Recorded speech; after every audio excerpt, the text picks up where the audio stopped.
friends, welcome back to another DIY video. இன்னைக்கு நம்ம DIYல வீட்ல எப்படி ஐ கிரீமா அதுக்கு அப்புறமா ஐ பேக்கும் செய்யறதுன்னு பார்க்க போறோம். இந்த ஐ கிரீமா ஐ பேக்கும் நான் எப்படி செஞ்சேன்றதை வாங்க இன்னைக்கு வீடியோக்குள்ள போய் பார்க்கலாம். ஐ கிரீம் செய்யறதுக்கு நான் குக்கும்பரும் பொட்டேட்டோவும் எடுத்துர்க்கேன். இது ரெண்டையும் வாஷ் பண்ணிட்டு இதோட ஸ்கின்னை பீல் பண்ணி வச்சிருக்கேன். இத நம்ம ஸ்லைஸ் பண்ணி வச்சிருக்கேன். இதை வந்து இந்த மாதிரி ஒரு ஜாருக்கு நான் சேர்த்துட்டு இதை நான் அரைச்சி எடுத்துக்கிறேன். இதில் தண்ணி ஊற்ற தேவையில்ல. நெக்ஸ்ட்டு வந்து இந்த மாதிரி ஒரு ஃபில்டரில் இதை ஃபில்டர் பண்ணி எடுத்துடலாம்.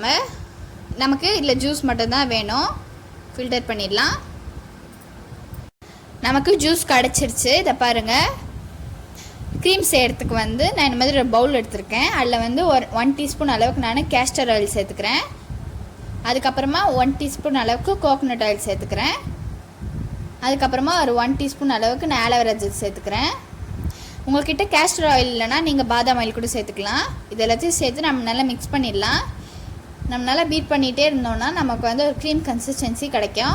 இதை பாருங்கள், இந்த மாதிரி இருக்குது. இந்த மாதிரி தான் இருக்கணும். இப்போ வந்து நம்ம அரைச்சி வச்சுருந்தோம்ல அந்த பொட்டேட்டோ குக்கும்பர் ஜூஸ் வந்து இல்லை ஒரு 2 டீஸ்பூன் ஆட் பண்ணிக்கிறேன். ஆட் பண்ணிவிட்டு நல்லா நம்ம பீட் பண்ணிடலாம். இது வந்து டார்க் சர்க்கிள்ஸ்க்கு ஒரு நல்லாவே பெஸ்ட்டான க்ரீம். இந்த க்ரீமில் நம்ம cucumber juice, potato juice, castor ஆயில்லாம் சேர்த்துருக்கிறதுனால நம்ம கண்ணை நல்லா குளிர்ச்சியாக வச்சுக்கோம். இந்த க்ரீமை நான் எப்போல்லாம் யூஸ் பண்ணலான்றது நான் இப்போ சொல்கிறேன். நைட்டு தூங்குறதுக்கு முன்னாடி நம்ம ஐஸ் சுற்றி இதில் அப்ளை பண்ணிவிட்டு நம்ம நல்லா மசாஜ் பண்ணிக்கலாம்.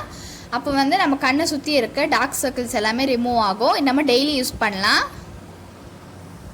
இந்த க்ரீம் வந்து நம்ம ஃப்ரிட்ஜில் வச்சு ஒரு 1 வீக் வரைக்கும் ஸ்டோர் பண்ணிக்கலாம். இந்த க்ரீமில் நம்ம ஜூஸ் எல்லாம் ராவாக சேர்த்துருக்கறதுனால இது வந்து ரொம்ப நாளைக்கு நல்லா இருக்காது. 1 வீக் வரைக்கும் ஸ்டோர் பண்ண முடியும். இப்போ நம்ம ஐ பேக் எப்படி செய்கிறதுன்னு பார்க்க போகிறோம். அதுக்கு இந்த மாதிரி ஒரு பவுல் எடுத்திருக்கேன். அதில் ஒரு 2 டீஸ்பூன் அளவுக்கு நம்ம பொட்டேட்டோ குக்கும்பர் ஜூஸ் வச்சுருந்தோம்ல அதை ஆட் பண்ணிக்கிறேன். அதுக்கப்புறமா ஒரு 1 டீஸ்பூன் அளவுக்கு நான் கடலை மாவு ஆட் பண்ணிக்கிறேன். அதுக்கப்புறமா கொஞ்சமாக வந்து நான் கஸ்தூரி மஞ்சள் ஆட் பண்ணிக்கிறேன். கஸ்தூரி மஞ்சள்லாம் நீங்கள் சாதா நம்ம ஃபேஸில் போடுற மஞ்சள் கூட நீங்கள் ஆட் பண்ணிக்கலாம். இதை பார்த்திங்கன்னா இந்த பேக் நம்ம வந்து கண்ணை சுற்றி நம்ம வந்து நல்லா அப்ளை பண்ணிவிட்டு ஒரு 10 நிமிஷத்துக்கு அப்புறமா காஞ்சதுக்கப்புறமா நம்ம இதை வாஷ் பண்ணிக்கலாம். வாஷ் பண்ணதுக்கப்புறமா கூட நம்ம வந்து க்ரீம் இருக்குல்ல அந்த க்ரீம் நம்ம அப்ளை பண்ணிக்கலாம். அப்ளை பண்ணி மசாஜ் பண்ணிடலாம்.